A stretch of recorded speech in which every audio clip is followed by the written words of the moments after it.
And from the 18th century up to the present days, capitalism has been a catalyst for exponential advancement in population growth, technology, wealth, and health standards.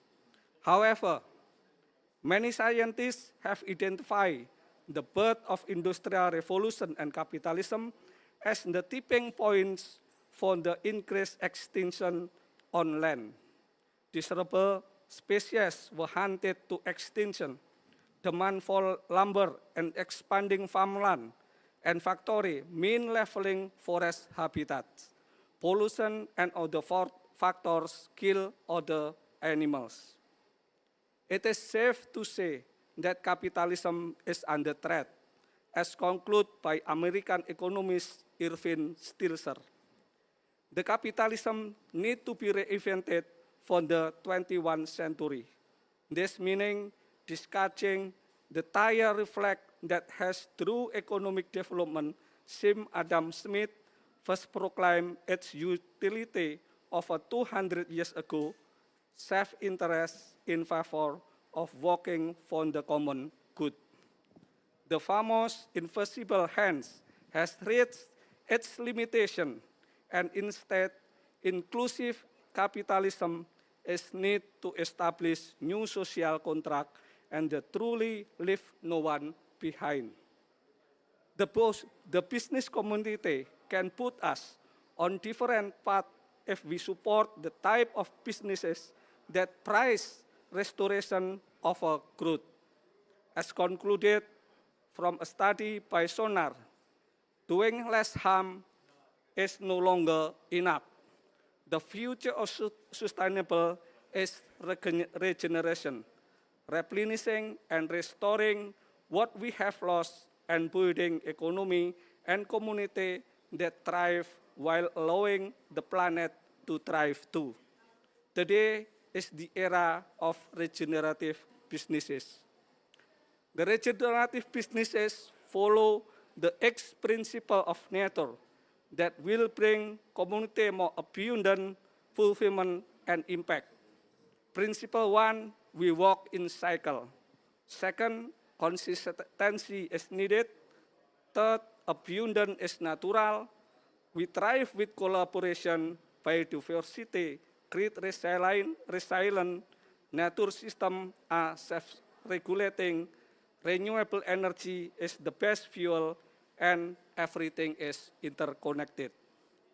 An energy transition, nature-based solution, and ecosystem-based approach, biomass and circularity are some of the prominent and promising tools to implement regenerative businesses.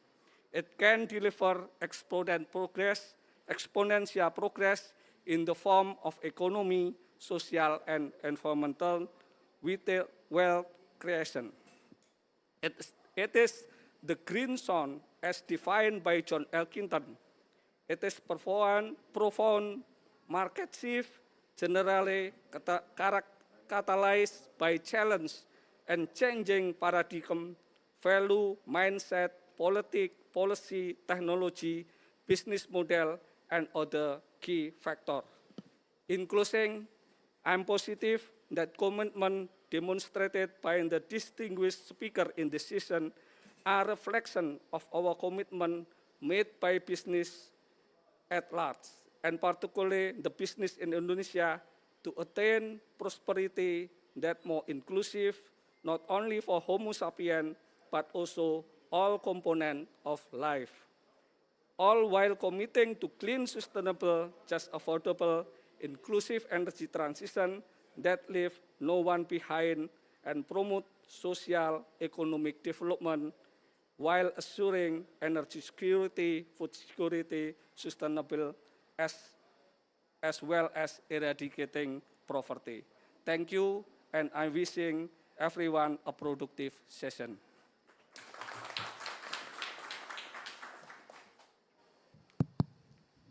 Thank you. Thank you, Mr. Sigit, the Director General for Environmental Protection and Degradation Control. So next, we'll have a panel discussion for this session. It's very interesting session. We will learn and share about the intertwine of energy transition, the nature-based solution, and the circular economy. This session, basically, I would like to emphasize that this session hosted by the Vale, PT Vale TBK, the nickel mining and processing company in Indonesia. And we have 4 distinguished speakers this morning. And I would like to invite all of the speakers to come to in the front of us to share what they have done and what the idea about the future of the energy transition, the nature-based solution, and the climate action on the ground. First, I would like to invite Ms. Febriani Edi, the CEO of PT Vale Indonesia. Please have a seat. The second, please have a seat. Is Ibu Aika Yuri Winata, the General Manager of Apical and April Group. Please have a seat. Yes. The third, would like to invite Mr. Maher Al-Kaabi, the advisor to the chairman of the Arcelkar Enviro United Arab Emirates. Please. And last but not least, of course, Mr. Hudi Suryodipuro, Head of the Program of Communication Division of SKK Migas Indonesia. Please, Pak.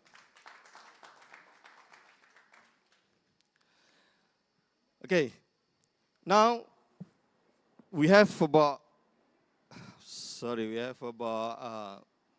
60 minutes to have this session, and I would like to ask the speakers to deliver their speech, their remarks, their presentation up to 10 minutes each. Then we will go for the discussion. First of all, it seems like we also have the gender balance here, so I think it's good for our our session here. So I would like to invite Ms. Febriani Edi, the CEO of PT Vale Indonesia, to talk about the natural gas energy transition solution in hard to abate industries. Please, time is yours, Bu. Thank you. Good morning, everyone. I know it's challenging today, right? We have a detours and not many people appears here, but quantity doesn't matter. Quality matters, I think. Let's make the best use out of these sessions, exchanging idea and then learning from each other. And I think at the end of the day, what matters is really how much impact do we bring to the society. So, yeah, I have a bit of slide. I'll start with short introductions of PT Vale Indonesia, my company. And then we can go through the substance of today's presentation. Some of you attended the presentation yesterday, so as I mentioned before, I always start my presentation with this picture. This is the pictures of Danau Matano, yeah, Lake Matano, one of the most beautiful and pristine water in Indonesia. And it's also a source of drinking water for the local community where we operate. And the reason why every visitors that come to our mining site, we always bring them to this lake. It's not just because it's beautiful, but the lake tells a lot of story about how we do our mining. This is a source of drinking water, but it's actually the end point of discharge for all of our water coming out of the mine.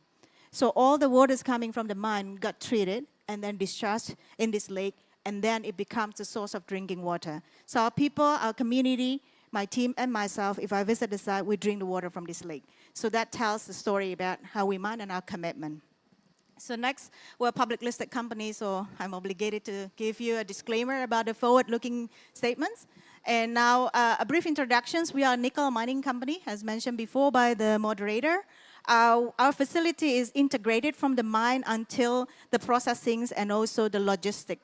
So Indonesia has promoted since 2014 downstream value creations in the country, and Vale Indonesia are one of the biggest supporters. after 55 years of operation, we never exported raw materials. Everything is processed in the countries. We are a great believer of the importance of creating value within the country that we operate. Today, our capacity, it represents about 3% of the world global productions of nickel. Board of directors, there are 5 people, very lean, I myself included. I'm very proud to say that 4 out of 5 are Indonesian. Although we have a foreign shareholders, but there is a succession plan and development of local talent.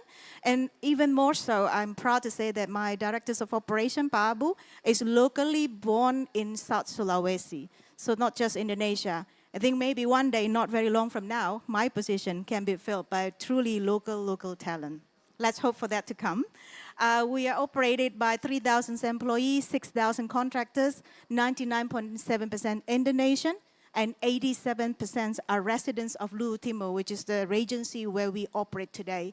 Obviously, we don't come overnight. There's a long process where we come to this point. So hopefully we can progress further. Next slide. Nickel becomes a very popular mineral today. It's one of the top critical minerals that are required for decarbonization. Because of the global decarbonization's energy transition, it has created an unprecedented level of demand for critical minerals. And I think this has become more and more obvious to all of us. And because nickel is a solution to climate change, then therefore the mining and processing of the materials has to be sustainable. Otherwise, what's the point? So I think there are more and more voices today, and I'd like to highlight here that industry in nickel must curb our emissions. Otherwise, we are not a solution, but we are part of the problem. Next slide. So we build and operate and maintain 3 hydro facilities. So today, our smelting is 100% powered by renewable. That makes our plant one of the lowest carbon intensity plant in Indonesia for laterites. And even so, we also, this is the past, what we have done and what we have maintained today, but we also made our global commitment to reduce further our carbon emission. But you can see that at the down, there is a chart there to show the global carbon intensity of all saprolite producers in the world. And our portfolios today, our operations and our future projects are all within the first quartile of global chart. Next slide is what our commitment is. So in COP26 Glasgow, we attended the conference as well, and that was the first time we globally announced our carbon reductions roadmap to reduce Scope 1 and 2 by 33% in 2030 and achieving net zero 2050.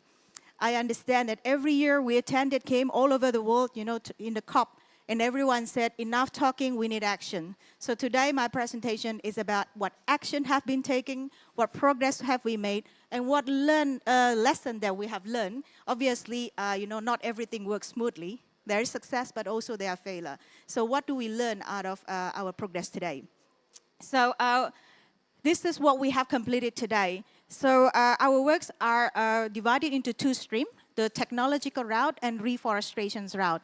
On the technological route, there are 4 categories. Fuel shifting, whereby we shift our fuel source from existing into a lower carbon solution.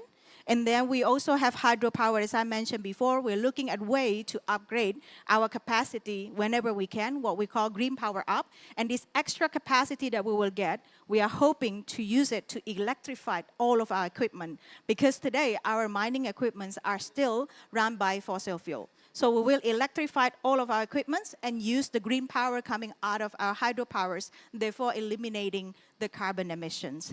We also finished electric boiler 1, which we convert from fossil fuel to electric base. This is a good example to say that lower carbon doesn't mean expensive. So in this case, the payback period was only 4.5 months. With this success, we now move to electrify our second boiler. Next slide. That's what we have achieved so far, and this is our focus for the next 5 years. As I mentioned, we will electrify all of our equipment. So starting from electric boilers second, and then our whole trucks, our bus, and our LV will all be electrified. We are in the process of doing so. And then we are also in parallel upgrading our hydropower facilities, and we'll add more solar panel today to fuel all of these electric equipments. Next slide. So today, my focus of conversation really is this slide. So our biggest problem, although we're a mining company, our biggest carbon problem is not at the mine. The mine only contributes 200,000 tons of carbon emission a year. Our biggest problem is our smelter. Our smelter is one of the most carbon intensified plant. And therefore, as I mentioned, we're lucky that we have the hydropower. But that's only sufficient to power the smelting. The drying and calcining itself are still count on fossil fuel.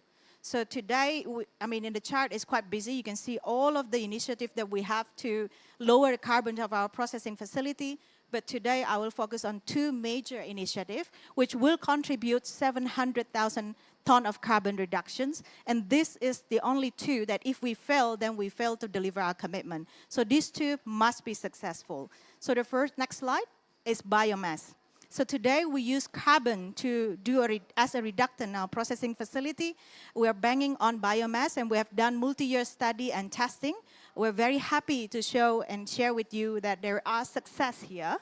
We have tested 3 categories of biomass, and today we have finished the live test, and then next year we'll go for a long-run testing campaign for 4 months. With that, we will have a confidence then to fully convert it to biomass as a reductant in 2025.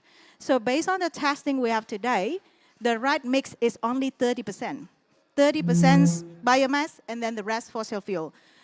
So I don't know if we have audience here focusing on biomass. Maybe you can help us. We are looking for options, palletizing the biomass, which we hope could increase the efficiency and effectiveness of the biomass we will use. So if you have that solution, happy to have further discussions with you today. And this is opportunity to partner further, right, to curb the problem in our industry. Next slide is fuel conversion to natural gas. So in addition to biomass, we also will convert some of our fuel into natural gas. I often get a criticism. Natural gas is still a fossil fuel. It's not really a renewable. That's correct.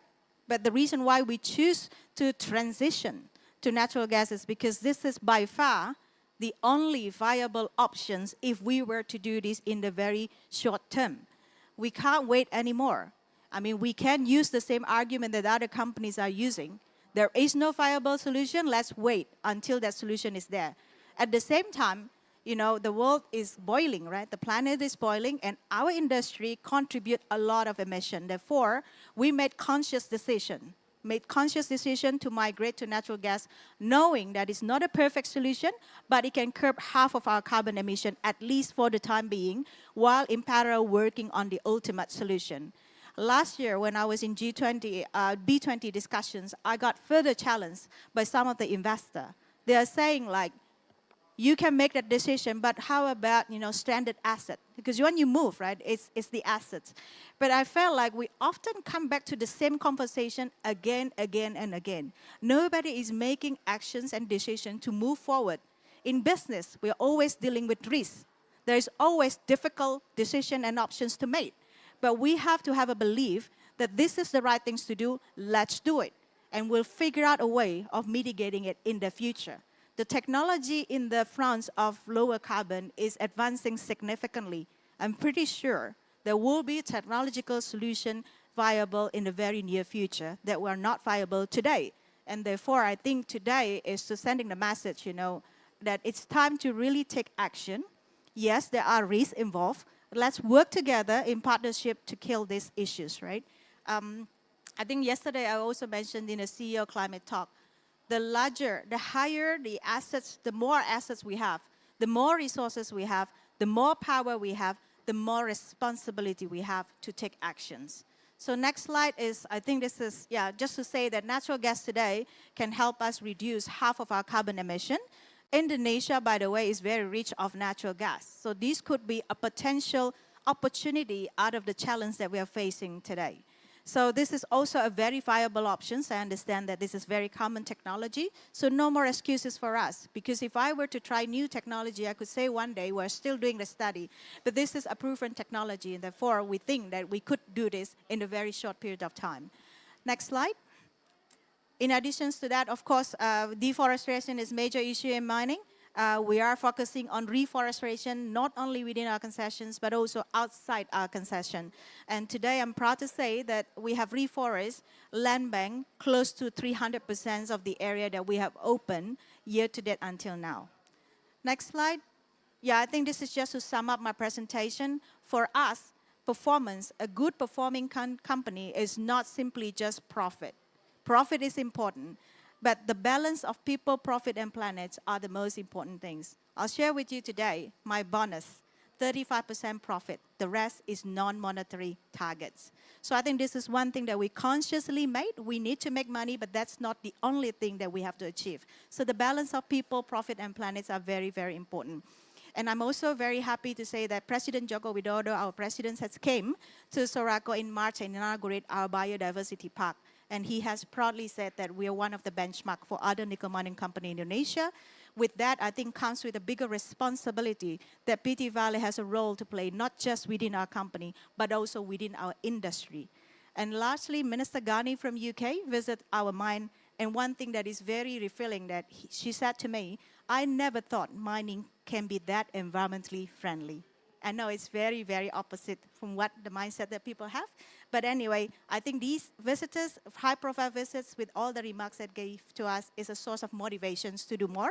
And happy to, I guess, to allow you to access our site one day if you're interested to come and take a look.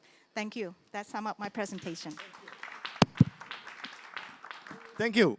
Thank you very much, Ibu Febri. It's an excellent presentation about what Vale have done and then also what next.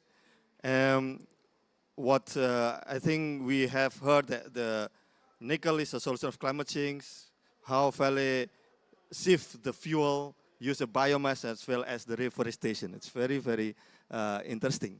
And then to continue or to relate the fuel shifting and also the biomass, we have here Ibu Aika from Apical, who will be talking about the fueling, the sustainability.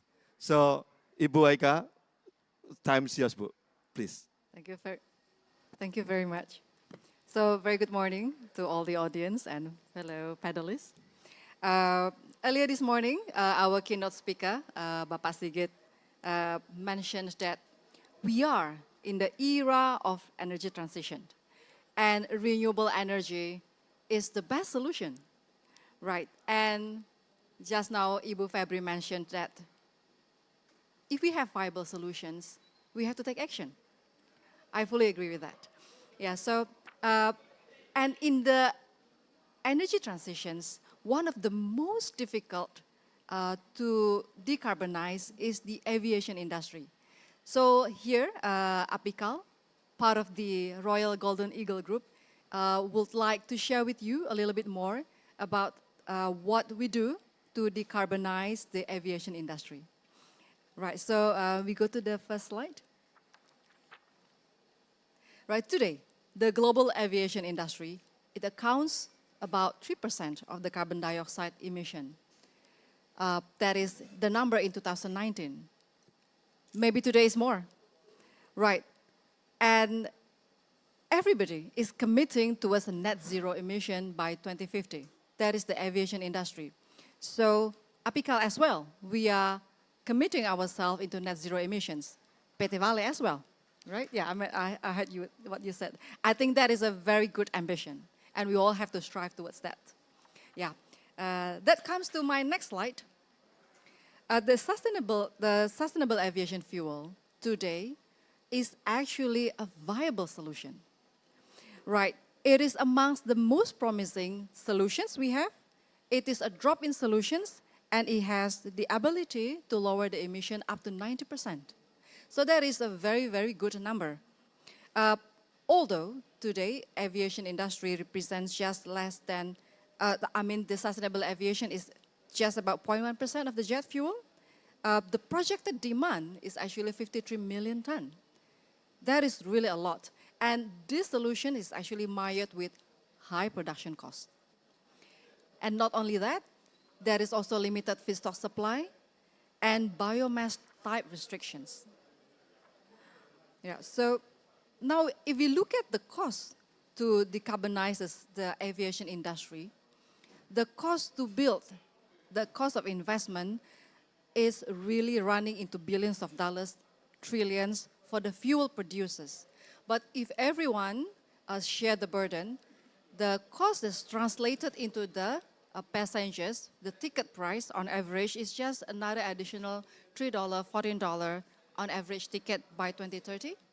Or if we stretch further into 2050, it's just maybe $38. Yeah, so that is when everyone share the burden. Right, so today I would like to continue further on how can we accelerate, because we have seen that the technology is there, the potential is there, that we know what is our challenges, so how do we accelerate further? So we go to the next slide, yeah. Yeah, next slide, please. Right, so we look at what we have as Indonesia, as ASEAN. So as part of the solutions, we have to have the correct building blocks. That is affordability, availability of the feedstock. Do we have that? If it is so scarce, if it is not available, it is so expensive, why bother? Ibu Febri mentioned carbon solution doesn't have to be expensive. Right, so that is what we are eyeing for. And after we know there is available feedstock, is the greenhouse gas emissions reasonable? Does it have good number? Does it just save 10%? Or can we go to 70%, 80%?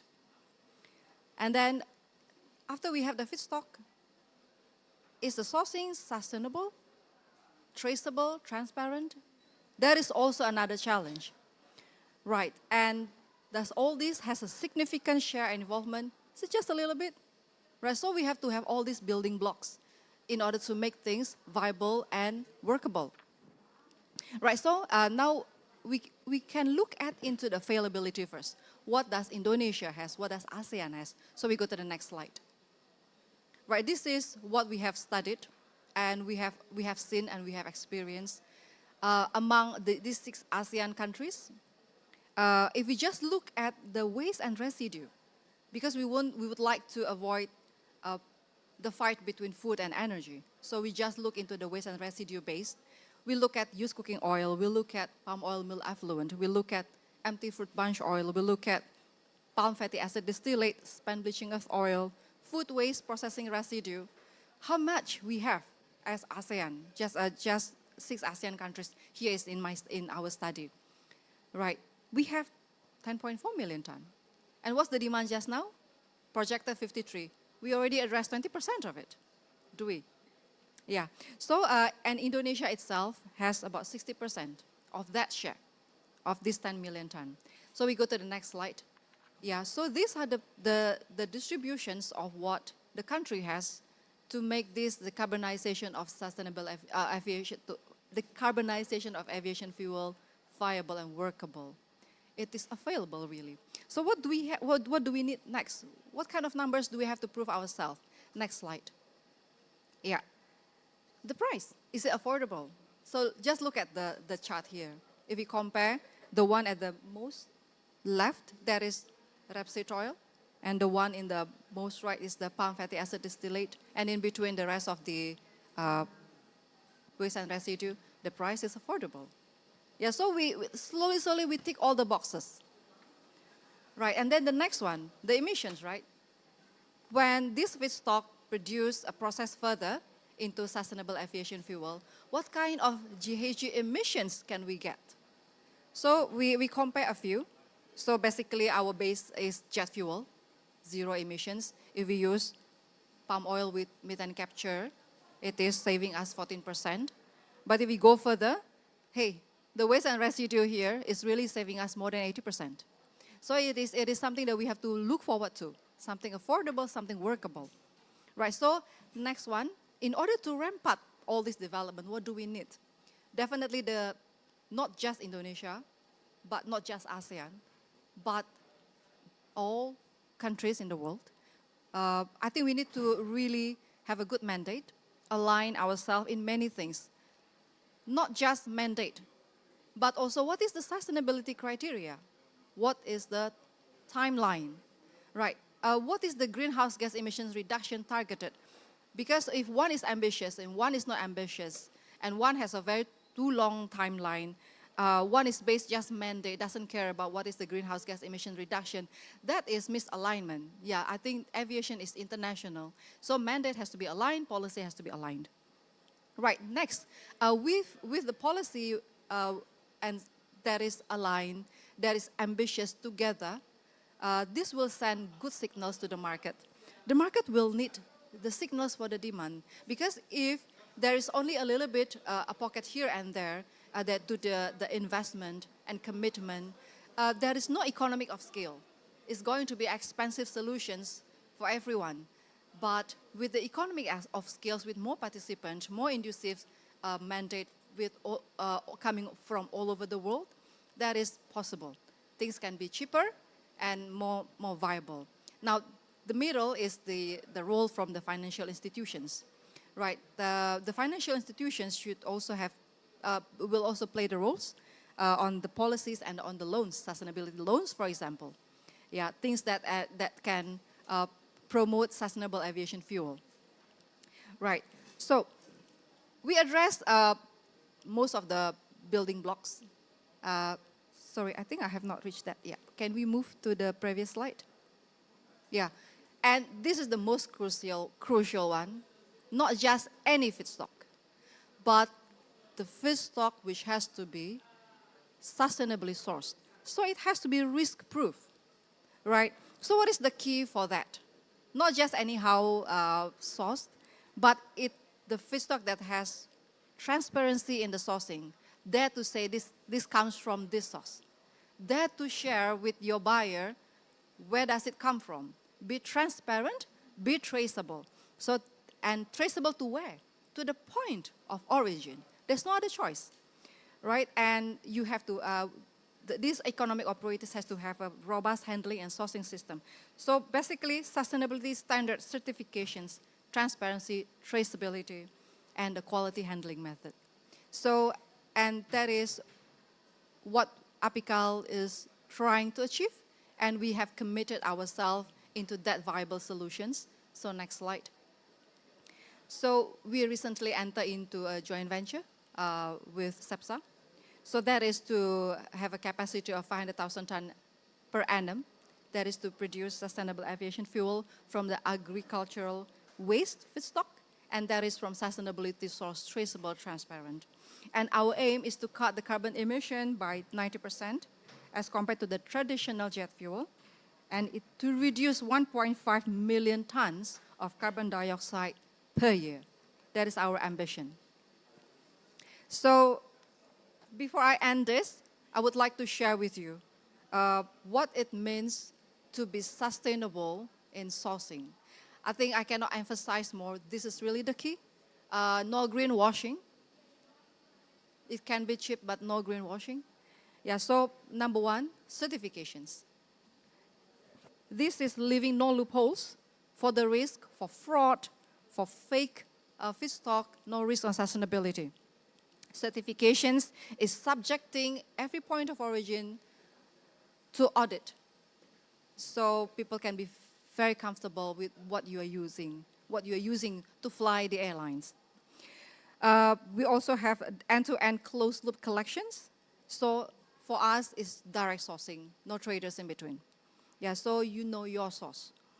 In order to monitor our effort, we go digitalizations. So digitalize your supply chain, our supply chain.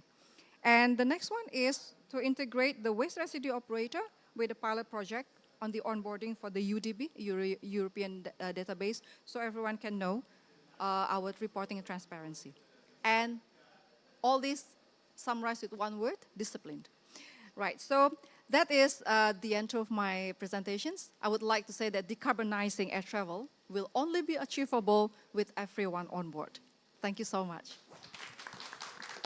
Thank you very much, Ibu Aika, for this very interesting and inspiring presentation about sustainable aviation fuel. So after that, we now move to the gentleman. Why we start with the woman? Because woman is W-woman. Okay, Then we now have Mr. Maher from Maher Al-Kaabi from the Al-Circle Group. Sorry, this Arabic is a bit difficult for me. We are now listening about from fatty oil and grease, isn't it? To become, okay, to become biofuel. It's very interesting. Now, from the nickel to go the biofuel, now we will have more biofuel from the export of this one. Please, Mr. Thank Maher. you very much. Bismillah ar-Rahman ar-Rahim. Assalamu alaikum wa rahmatullahi wa barakatuh. Good morning, ladies and gentlemen. I know it's probably early morning, but I think the walk made us pre-awake, right? So great. And I'm very grateful that for the ladies, the great presentation they made over here. And one of the verticals that we have is biofuel itself. But I'm not gonna talk about biofuel because you already talked about it. I'll talk about something different a little bit. As a group, we've been there as a family for the past 160 years. So we were actually part of the building block of the country itself. So we actually built the first bank, which is Emirates MBD, which is one of the largest banks in the region. We built Etisalat, which is the 12th largest telecom company globally. We co-founded that. We co-founded Pepsi over here. We co-founded the second bank. We also co-founded the first insurance company. And then we pivoted and also started something, our circular economy vector, which is very, very important. Of course, there are a line of other businesses are there. Today, I'm going to only focus about what's this related to circular economy. And within circular economy, we got a couple of businesses. One of these is biofuel, which is a plant going to be opened up hopefully by next month. Actually this month, which is coinciding with COP. And the other plant is about food and grease, fat and oil grease, and how do we treat that, and that's very important. Now, a little bit about Indonesia, because we've been working with the government in Indonesia. I've been invited in the last B20, G20, met quite a number of ministers. We've signed quite a number of MOUs with the country and have done quite a number of progress. And it's very intriguing to see that Indonesia, which is really growing, has the lowest carbon emission. One of the countries has lowest carbon emission globally. Despite that, they have a very ambitious plans in terms of growing and making sure their carbon emission is really even further controlled. Now, we all know that there are this is the 4th largest country globally, about 279 million people over there. I don't know how you fit them, but I've not seen them when I was there, so great. But the good thing about the Far East companies, they eat a lot, like us as well, and they like to dine a lot outside. And I can see everybody's very outside. And I was really, really touched. Although I was one of my jobs, I was actually working internationally at Citibank, so I traveled across quite a lot. And I probably missed coming to Indonesia despite coming to Malaysia and Singapore. It was not in my flight plan, to be honest with you. But when I landed over there, I was really intrigued. And even here, when I met Iwan, who is heading the investment for Indonesia in the country, the kindness of the people, and it's very genuine, to be honest with you. I'm not saying it from my heart because it's amazing. No matter how more we interact with people, the further we get to know how kind you are as a people. So really hats off to what you guys do. It's amazing, and what a work you're doing over there. The food industry is worth about 49 million as of the estimate of 2023, but it's estimated to grow further to double of that, more than double, to 104 million by 2029.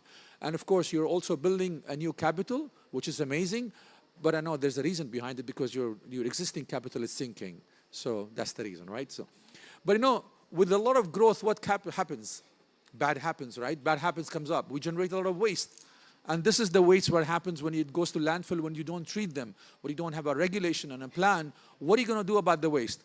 And despite all the beautiful things that are mentioned, but the reality is Indonesia has the largest landfill globally today as well. So this is pictures from Indonesia, so I brought it from there, from the internet. So the environmental impact is amazing. And I know you guys are working very hard on it. And if you look at this report has been done, imagine this is the largest landfill that you guys have today, but not very long ago, this landfill actually was used as an agricultural land for people growing their crops. And look how it has, over a period of time, turned to the largest landfill globally. It's received 7,000 tons per day of landfill. Look how beautiful was it before and what it turned out to be. And this is in Indonesia. That's mean there's a lot of work need to be done. How do we manage the waste that we generate today? Now, there are a lot of type of waste, but there are important waste that we will talk about, which is the FOG, and I'll discuss about it very quickly.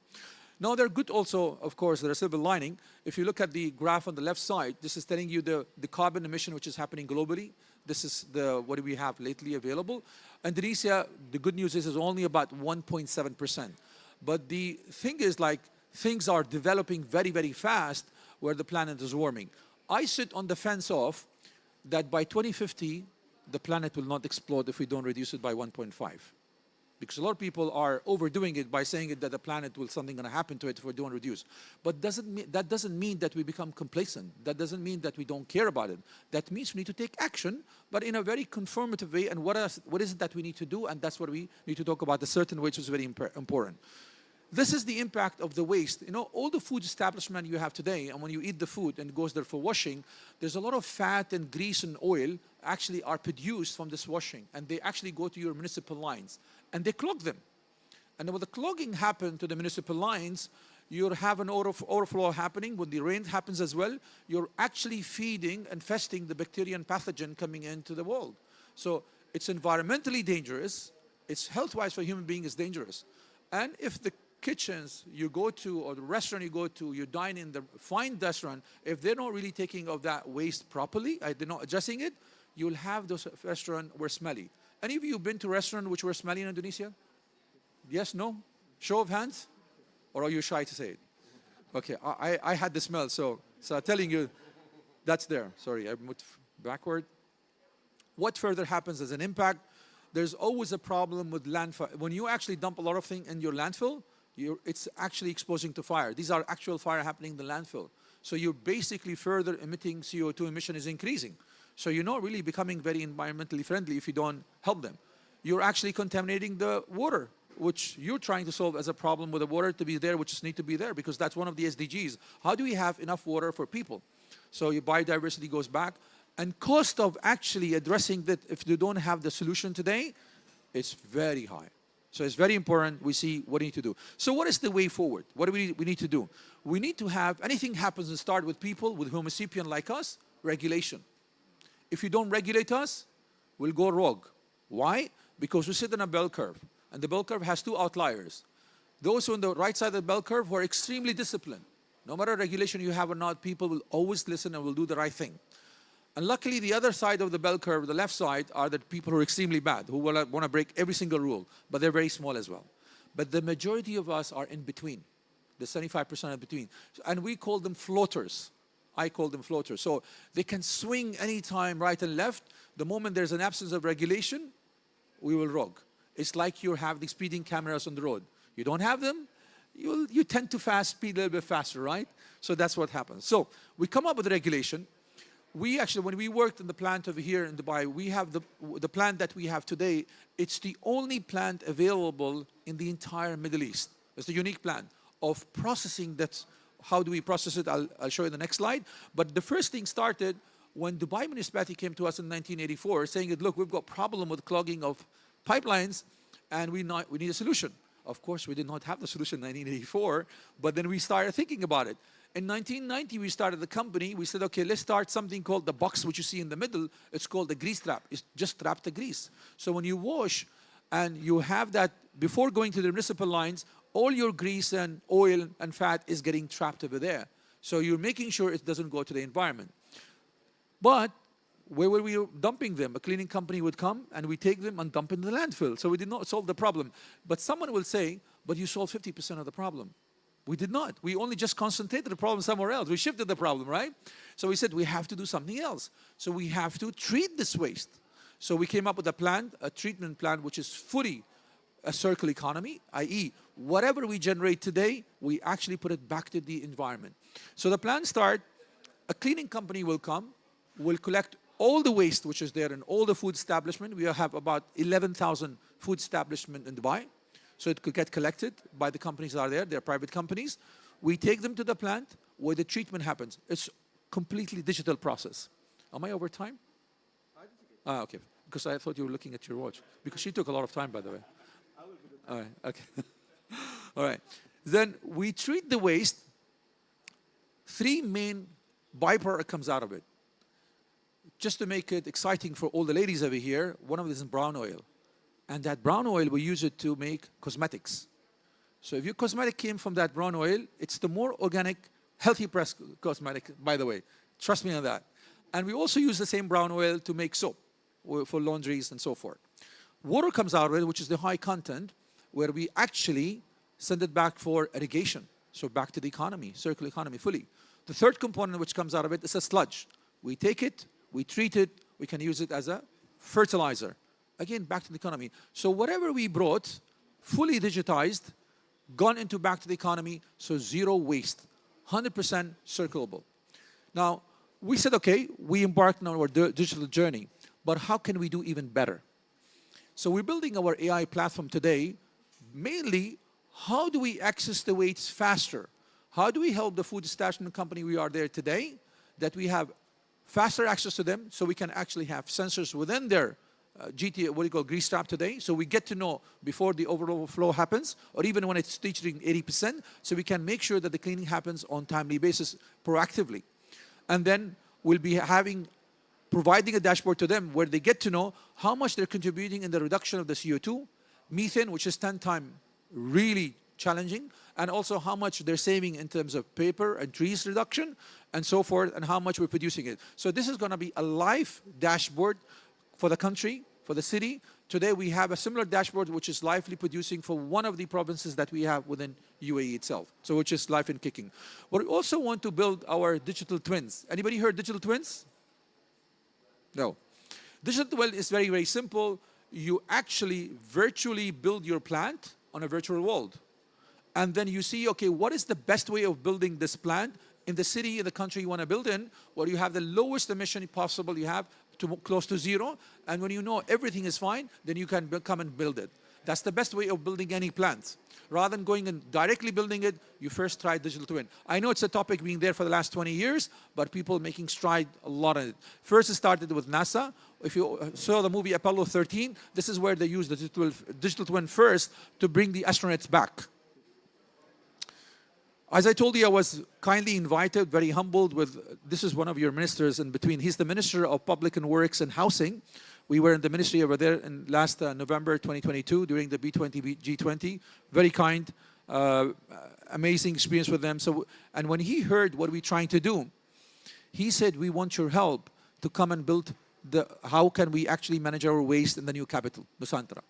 So we signed an NDA over there. How do we actually manage the waste, not only for commercial, but also for residents today? Today, nobody managing the FOG waste, the fat and oil grease for residential globally. So if we manage and move forward, hopefully with that thing, you will be the first city globally to manage that waste automatically, freely, and no country will compete you because it's going to be from the designing perspective. We also met other mayor from Surabaya and Tangerang, and we signed those MOUs. We're doing, as we speak, our team went over there and did a first ground feasibility study. We're going back again to do a further feasibility study so we can come back and start our work with the country. With that, I really thank you. Thank you very much for listening to me. It was great to have you here. Thank you, Mr. Maher. Now, after looking at the Arabic version, I can spell a circle properly. Okay, thank you very much for explaining how the FOG can be treated through a circle. Then, last but not least, we will hear from Pak Hudi Suryodipuro about how can we collaborate with others in the climate action to achieve our goals. Please, Pak Hudi. Bismillahirrahmanirrahim. Assalamualaikum warahmatullahi wabarakatuh. Your Excellencies, distinguished guests, fellow speakers, good morning, everybody. It's a privilege and an honor for me to be sitting here with these remarkable individuals, speaking to you all regarding what are the path that we have taken within the upstream oil and gas industry in order to join the fight in reducing carbon emissions. A bit about myself, I've been working with the industry for the past 23-something years. 15 of them has been working with SKK Migas. So can we go to the next slide, please? So SKK Migas, next, is actually the special task force from the government of Indonesia in order to manage the PSC contractors or the oil operators. So we interact with like Medco, ExxonMobil, ENI, BP, and ensuring that the extraction of the oil and gas from Indonesia is done and utilized for the maximum prosperity for the country. Currently, as mentioned, we have a very unique way on, in managing the industry, because Indonesia, is, as you know, is a country consists of 13,000 different islands. So it's quite of a challenge in order to manage those contractors. But not many people know that among the 128 basin that's currently exist in Indonesia, it's only 20 of them is actually producing right now, consisting all the country's production. So with that said, you still have about almost about 100 basins that's still potential to be produced. Now, one of the things that we want to do just in this presentation today is to elaborate on the potential of the future of the oil and gas business, especially with regards gas as transitional energy, as well as what are the role that we have played in order to reduce carbon emission in Indonesia, especially within the oil and gas business. Next slide. This is just to give you a brief view on the global trend with regard to the dynamic and the challenge that we are facing. We cannot move away from world economy condition, especially with regards to the global crisis. We know we have the energy trilemma, we have the security issues, affordability issues, as well as sustainability issues. In the upstream business, our concern right now, our priority is with regards to security and affordability. And then we also have with regards to the investment trend, whereas the global investment trend is increasing about 6.5% every year. Thankfully, the Indonesia's trend is actually increasing much more than that. It's about 12% for 2023. So that's something that that we are looking to explore further in order to bring investments coming in from overseas to Indonesia to do our oil and gas exploration. Now, the last part is one of the opportunity that we see, especially I would like to thank especially Bu Febri is mentioning that her company is moving towards gas as a transition, as an alternative in the future. We have recognized that we know that gas is not the perfect solution, but as a transitional solution, that's the opportunity where the oil and gas upstream business can play a role into, especially in the future. Next slide.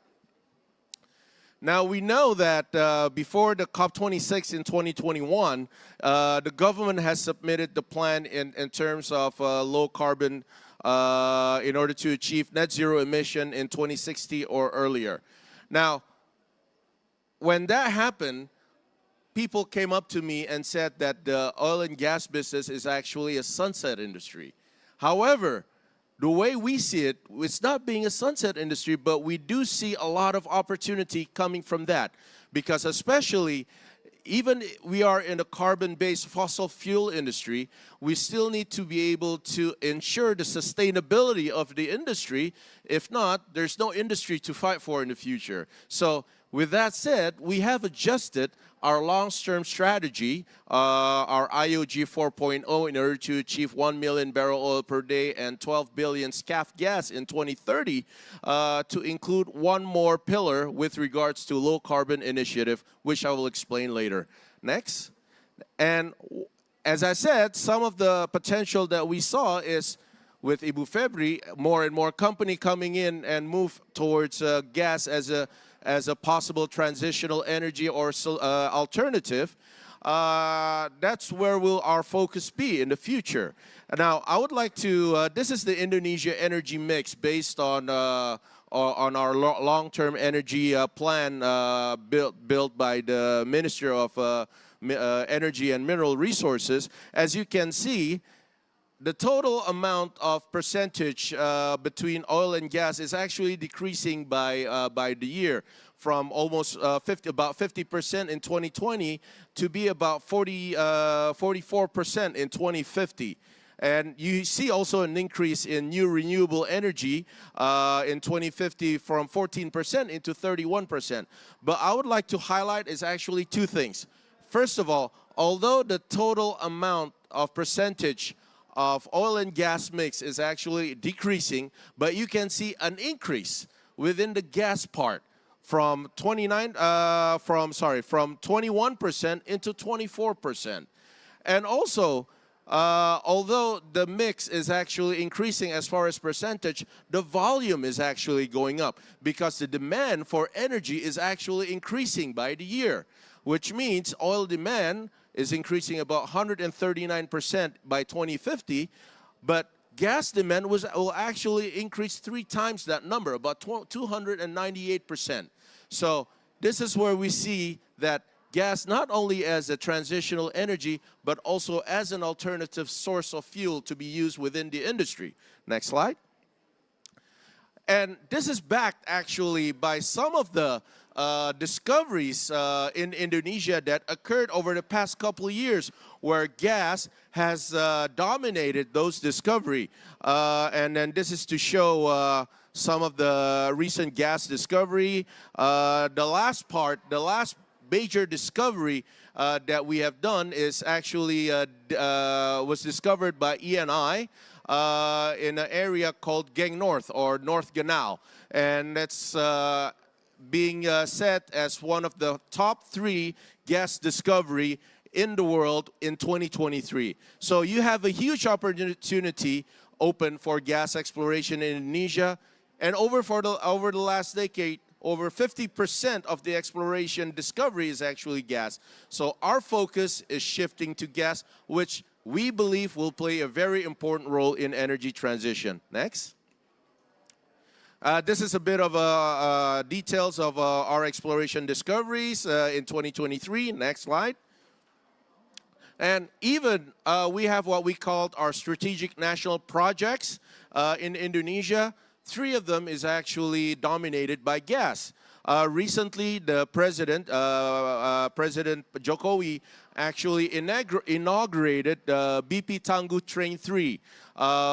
And he also did a groundbreaking for the Ubadari CCUS project, which actually be one of the first CCUS project in Indonesia. And we hope that it will be operating. And from this CCUS project is actually going to be supporting the blue ammonia project, also located within the same area in Bintuni, Papua. Other than that, we also have the Impex Masela and the IDD, which this year shifted the ownership from Chevron to ENI. And so with that, we hope to have several hubs of gas distribution in Indonesia based on the sources. Next. This is a bit of a progress of gas project. I'm not going to go into details. And with that said, along the similar line as Ibu Febri said, that her company is shifting into gas as an alternative source of energy, we see more and more demand shifting from the export into domestic, whereas our focus really is focusing on ensuring that our domestic need is actually met. So Ibu Febri, in my language, we got your back, okay? So no worries, we will support you. And next I will talk about the various opportunities or the various initiatives that we have done as part of our CO2 emission reduction. Maher already mentioned that Indonesia contributed about 1.7% and total in carbon emission is actually about the same number within the oil and gas industry, that we contributed about 1.78% in total national emission. Next. Now, as I mentioned earlier on, when Pak Jokowi announced his plan, a long-term plan to reduce carbon emission, we actually change or revise our long-term plan to include low carbon initiative. We have several initiatives that we've put forward. Some of them is with regards to energy management. So before the project in Cirata, Pertamina in Rokan actually changed a lot of their power plant system into photovoltaic. And so you got one of the largest within the industry with of a solar panel in Pertamina Hulu Rokan. And also Medco changed some of their platform into from solar base into solar panel base. And at the same time, we also have zero routine flaring, so we minimize the number of flarings that occurred. We also managed, we're trying to reduce the emission, fugitive emission, and along with a distinguished gentleman from the Ministry of Environment and Forestry, we work on reforestation. At the same time, let me report to you gentlemen, last year we did 2 million reforestation within the industry. Hopefully this year, we believe our outlook is beyond 2 million trees that we planted. So hopefully it will help with regards to reducing our carbon emission. And the last one, and we see this also as an opportunity, is having a CCS, putting Indonesia on the map as CCS and CCUS hub for the region. Next. With that said, Indonesia is actually changing its paradigm in terms of managing the oil and gas business from the traditional super basin, where we focus on looking for the next giant discovery, into a three-factor of energy and carbon basin. First of all, we want to ensure that our current work area, our current consortium has plentiful clean electricity, so we make sure that a lot of the initiative like changing the solar panels or other alternative energy to replace coal or to replace higher carbon emission solars. Also, we as we are moving away from a lot of our oil and gas reservoir basins, we focus more on the top basins and making sure that they are more low carbon friendly, and we have more low carbon friendly initiative within those basins. And again, focusing on the hub scale of CUS within Indonesia, so that although it's unlikely and it's very uncommon that the CCS or CCUS is far away from the oil and gas operation, but having those potential over there, we can actually take carbon from other industries and store them into those areas, into those hubs. Next slide. This is to give you some understanding with regards. We are currently identifying carbon storage potential capacity. Currently, we identified about 12.2 billion ton CO2, and everything is still under study. Next slide. And among that, we are currently reviewing about 15 CCS and CCUS projects. Now, one of the things I would like to mention in Tangguh, I mentioned about the UCC project, which has CCUS. Their potential is about 1.9 gigaton, but only 3% is being used for BP only. So you have 97% from that 1.9 gigaton as a potential for other industry. One of the industry that's currently looking at is actually the blue ammonia project, which will be built by Pertamina later on in the future. And we also have the CCS project in Impex Masela, and all these other projects has the potential, and hopefully they are targeted to be on stream before 2030 as part of our plans. Next. Of course, in implementing the CCS and CCUS, we have challenges. There are higher costs, okay, because it's a fairly new technology.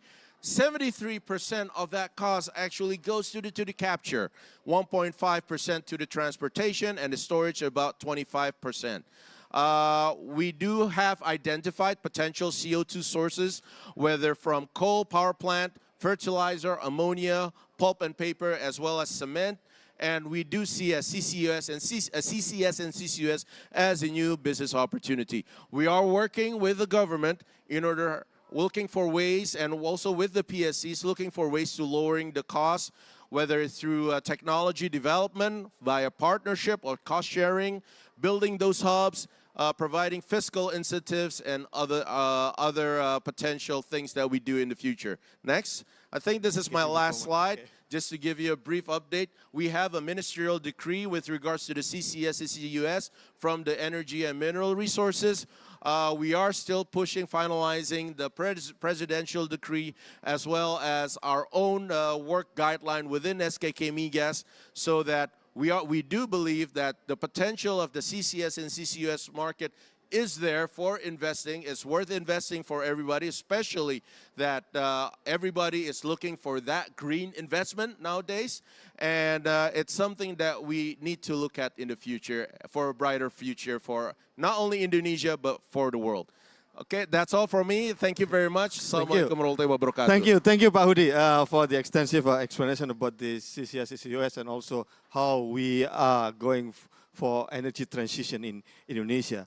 I'm afraid we have run out of time because the next session will be going. But I would like to have the last comments from all these speakers about what is your concrete and unique proposal for the next very near future of their business in Indonesia or in other part of the world. Please, 1 minute per speakers, please. Starting from you, Ibu. Thank you. Thank you. I don't think I'll start with something new, but I'll just focus on the slide that I presented before. We have a clear roadmap. We have the detailed projects outlined. And since Glasgow COP26, we have announced it globally and we're tracking it. So that is our promise. We will deliver that. Thank you. Thank you. Next, Ibu Eka. Thank you so much. So for Royal Golden Eagle Group and also Apical, our unique propositions is really in our sustainability and traceability effort. So when we are talking about energy transitions, we are talking about sustainable business. Yeah, so sourcing of feedstock, that is what we have, and that is what we do sustainably and traceability. And our key winning is really our transparency. Our digitalization's effort, and we are transparent, we don't mind sharing to our buyers. Okay, thank you. Mr. Maher. Very quickly, I think it's all about making sure that we partner with countries and cities, that they have alignment of values with our companies and ethos, because we've been doing it for a very long time. We're actually working with so many governments, and I think all of them are trying to do great jobs in terms of understanding environment's very, very important, periods.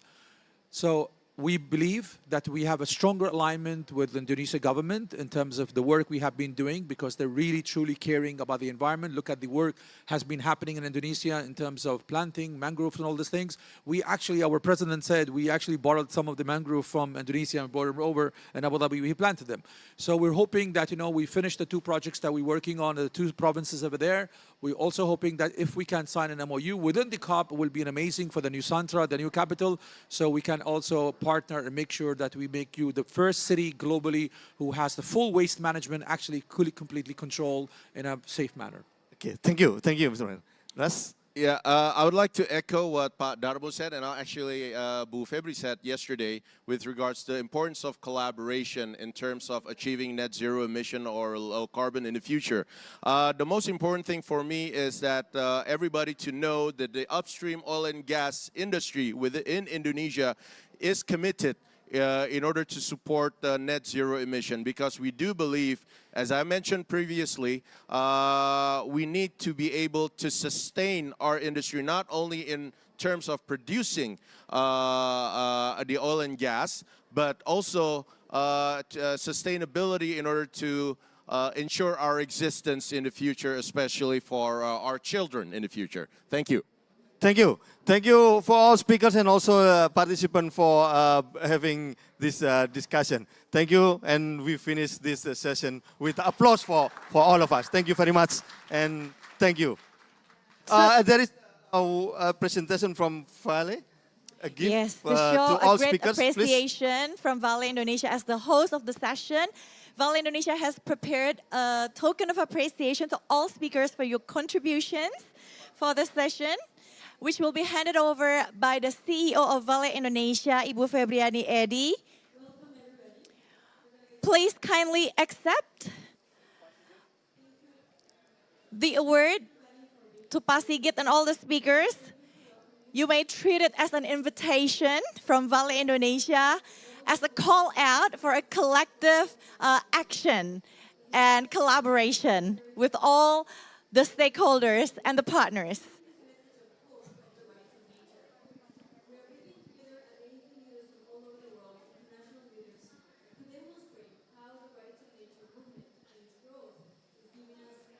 Okay. Another one for Mr. Maher Al-Kabi. He's the advisor to the chairman of Al Circle Envirol UAE. Thank you very much, sir. We look forward to your continued support. Last but not least, from SKK Migas, as well as Vale Indonesia. We'll see great collaboration in the future. Thank you very much for everyone who supported the conference and made this conference a success.